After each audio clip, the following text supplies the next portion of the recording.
সম্মানিত দর্শক শ্রোতা, মৃত্যুর স্মরণ একটি ইবাদত। তবে এই প্রসঙ্গে একটি ভিত্তিহীন বর্ণনা আমাদের সমাজে বা আমাদের কাছে প্রসিদ্ধ হয়ে আছে। বলতে শোনা যায় যে দৈনিক কেহ যদি 20 বার মৃত্যুকে স্মরণ করে তাহলে সে শহীদের মর্যাদা লাভ করবে। বর্ণনাটি মূলত ভিত্তিহীন, এর কোনো গ্রহণযোগ্য কোনো ভিত্তি নেই।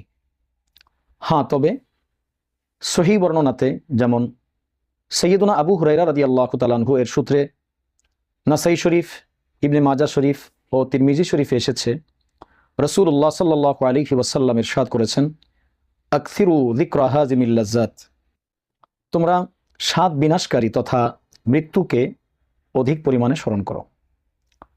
এছাড়াও সৈয়দনা আব্দুল্লাহ ইবনে ওমর রাদিয়াল্লাহু তাআলা আনহু থেকে মুজামে তাবারানীতে একটি বর্ণনা এসেছে, যেখানে রাসূলুল্লাহ সাল্লাল্লাহু আলাইহি ওয়াসাল্লামকে জিজ্ঞেস করা হয়েছে, বুদ্ধিমান কোন ব্যক্তি?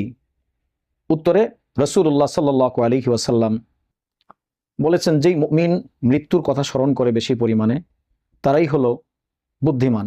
যারা মৃত্যুকে বেশি স্মরণ করে এবং মৃত্যু পরবর্তী সময়ের জন্য প্রস্তুতি গ্রহণ করে তারাই হলো বুদ্ধিমান।